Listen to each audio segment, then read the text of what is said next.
Hello, Cancer. Welcome to Max's Tarot. This is your love reading for the second half of June.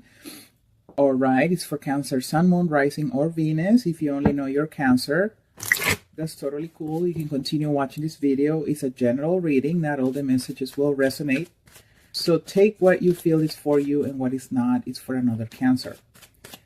So, dear universe, what messages do you have for our Cancer viewers in love for the second half of June? Cancer in love, Cancer in love.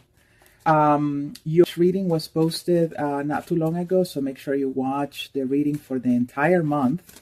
This is for the mid-month, so compare and compare.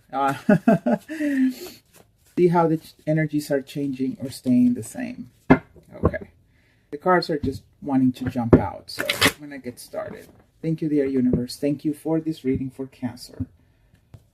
All right, so as you already know, my Venus is in Cancer, so this reading is actually really personal for me as well. And talking about personal readings, if you want something that's just for you, please go to our website, thetowermoment.com or maxistarot.com. The two links will take you to the same page, so make sure you book something with me, all right? All right, Cancer. Well, what can I say? The second half will be quite a slow one here, okay? I'm seeing you here really wanting fast movement. I'm seeing you here really wanting communication. I'm seeing you here wanting to take action or for the other person to take action. I'm definitely seeing here wanting some effort to be put into this situation. Okay? I feel like the effort isn't there. It's absent. During the second half of March, probably even from now, okay? The two of you are just not on the same page. Just not on the same page. The two of you are not working as one. The two of you are in total opposites right now, Cancer, okay?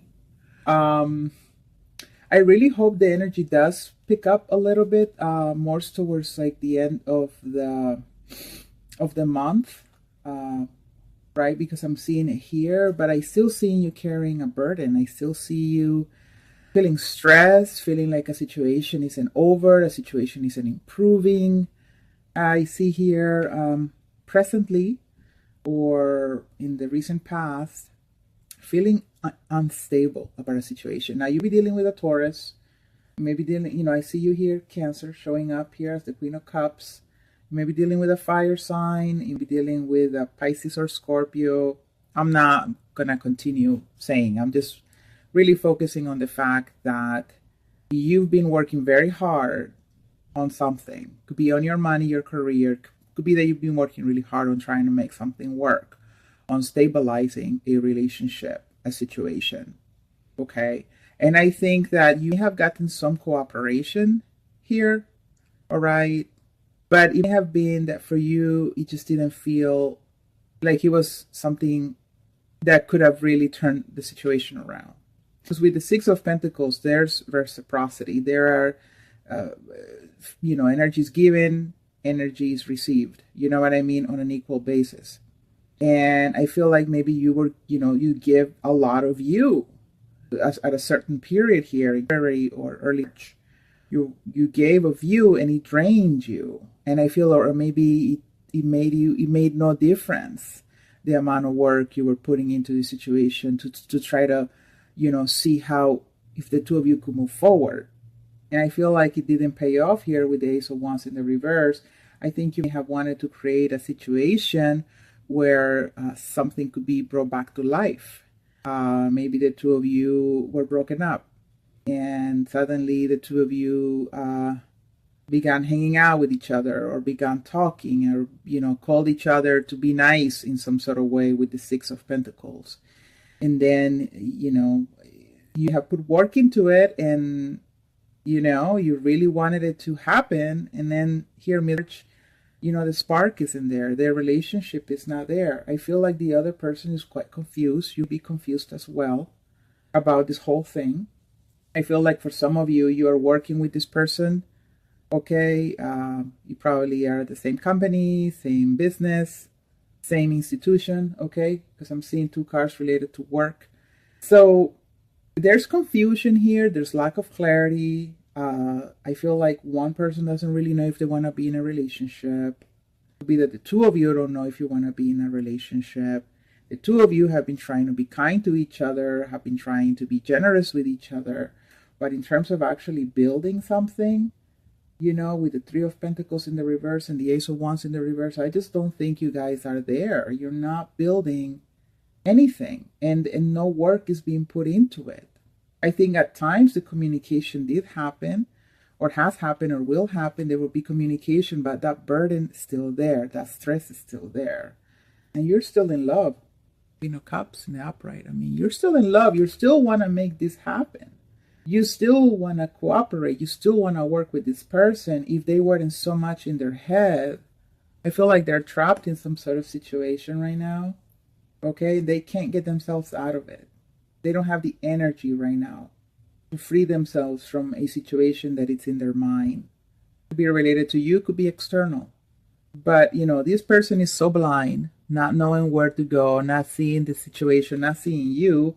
And your eyes are actually quite open, and you're being very attentive. I mean, the way you're looking at this lamp or whatever it is, I still need to review tarot a little more and remember what the name of the thing is. But there's like a lot of thought and investment that you are wanting to make into this relationship, but the other person is like this. They don't even know what you're trying to do. They're unaware of your efforts to make this work. And there's just the work isn't there, the effort isn't there. Unfortunately. Gosh, Cancer, I'm sorry. I'm sorry to me too. What else is going on here, dear universe? Second half of the Cancer, you have a lot of love to give. You have a great heart. You really want to make this happen. You really, really do. I've been noticing that in the readings. It's just that you can't make it work when the other person doesn't want to play, you can't play ball with if the other person doesn't want to play ball with you. You know what I mean? And so, but you're not giving up. You keep trying to manifest this, and I think at the end of it, you're really going to see that all this effort and all this love and all this waiting is just not leading to even to the remotest idea that something could actually bloom between the two of you. Oh gosh, definitely soulmate situation here. And just to be very clear, and I always make sure to clarify, there are soulmates. There isn't just one. A lot of people think, oh, I want to meet a soulmate. And it's like, which one? Because there's that are going to come into your life. Each soulmate prepares you for the next soulmate. And then once you're all nice and ready, once you've learned a few things, once you've gone through some lessons and learn from those lessons, then you are ready to really meet that one person, the one soulmate. Right? That's meant to be your partner. For those of you who are destined to have a partner, not everyone is destined to have someone. And that's something that's very, some people might think, oh God, I hope that's not me. Don't think like that, Max. Like, I'm going to have someone. Of course. But let's look at some of our grandparents and some of our parents and some of our old people that we know. People in there. Are they all partner up? Think about it. Some of them became widowed. And some of them got divorced and never got married again. So bless those who are destined to have a mate, but then also know that the possibility that you are not have a mate is also there, and that's fine. Your purpose is another. Your purpose is to bring light, is to bring hope, is to help others. And sometimes when we are in some sort of romance or relationship, we're giving all our energy to the partner or all the energy to the kids, and that's fine. But sometimes God and the universe wants some of us to give a lot of our energy and love to a greater purpose, to helping the world be a better place. Do you know what I mean? So I feel like for me, a lot of the people that I admire and I feel are doing the greatest good are not necessarily married. And are not necessarily out in the dating world. They are dedicating themselves to doing the work of God, to doing the work of the universe, to helping others. So, I mean, I'm just going to be quiet here for a minute, but this idea that all of us are going to end up with someone is absolutely untrue. And you have to be okay with either or. You have to be okay at knowing that maybe you are one of the people that are not going to have someone, in the end. And you have to be okay if you are. You have to be happy. You're never alone anyway. There's always a connection with God. That's the one connection that really matters. That's the one connection that actually brings fulfillment and happiness and joy. And of course, we all have a craving of having, a physical contact. We are social beings. We are meant to get affection and give affection. And I think that through our lives, there are going to be people who will come in and out of our lives who will offer that. But to guarantee that at the very end you will have someone, that's very hard.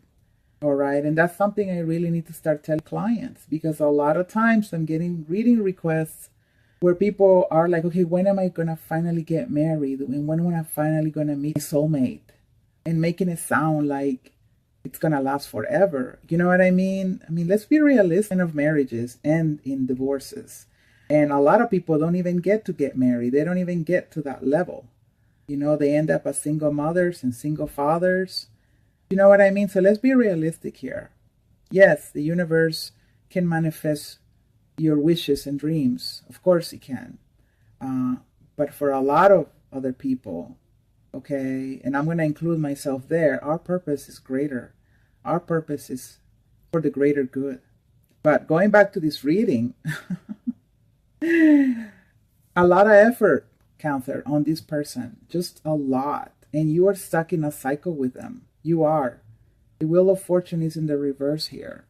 Okay, so you, Two of Cups. I mean, there's soulmate energy here. You're trying to make it work because you're connected to this person. You are connected to them either through a past life or because the universe has put them on your path for a reason, for their own good or for your own good. And it's very difficult for these relationships to work because it's actually in the pain and the suffering of wanting these relationships to work that transformation comes. Okay. And this could be like, I don't know what the hell she's talking about. But if you do care about what the hell I'm talking about, send me an email and ask me, Max, I want to know more. Like, what do you mean? What do you mean transformation? Because what I'm saying is real. And I know a lot of folks don't have time to hear it. A lot of folks just want to know if this person is for them or not. And I get it. And there are readers that they're straight shooters. They will tell you, yeah, this person is for you or not. They're straight shooters. But for me, tarot is an instrument to a greater message. And, you're going to hear me just kind of go on this little tangents, but it's important because I feel it's for someone out there who really needs to hear it. And it is, I mean, Two of Cups, these are cards of someone who's arrived, someone who's in your life. And no matter how tumultuous and difficult and upsetting this relationship is, where the person is not putting effort, where you're feeling like you don't want to put any more effort, but the two of you can't walk away, it's just how it is. That's how the universal clock is. The universal clock with the Wheel of Fortune. And you heard it here at Max's Tarot. I am the one who has called the Wheel of Fortune a universal clock, okay? If you start hearing it in other channels, that's totally cool. I don't care. But, let's just say who created the term. But it is a universal clock. And you are in this 1 hour where the clock has stopped. You're with this person. In this one phase of your life, in this one period of your life, the clock has stopped and you are needing to deal with this person for karmic reasons, for a greater purpose, a greater lesson. And it's rough because you love this person. And to a degree, I feel like this person loves you back. But when it's karmic and when it's a soulmate situation that is only about teaching a lesson, it's hard. Cancer, but you're going to come out of this. I know. The universe is not going to have you stuck like this for much longer. It's not, Cancer. It's not. Things are going to start moving again, and you're going to start feeling happy again, and you're going to meet a wonderful person, Cancer. It's coming. But right now, the clock has stopped, and you are in this energy with this person. And all I need to tell you is, get on your knees, girl, guy. Get on your knees and start praying and ask God to give you the strength to be able to go through this process, because it's painful. It's painful. I know it's painful for a lot of you guys, but it's going to pass, okay? Again, this wheel is going to turn around and things are going to keep moving forward again, all right? So don't give up, because here's justice. That karma is going to clear. That karma is going to clear. And I have the 7 of Swords here, so I feel like some truths are going to come to light. Things that you are keeping you entrapped are going to set you free, some revelations. But right now, it's just a process. Just see it as a process to a better you, a stronger you, and to a better future. Okay? And if you want a personal reading, please go to maxestero.com or thetowermoment.com. Hit like, subscribe, leave me comments, Cancer. I love you guys. Take care. Bye-bye.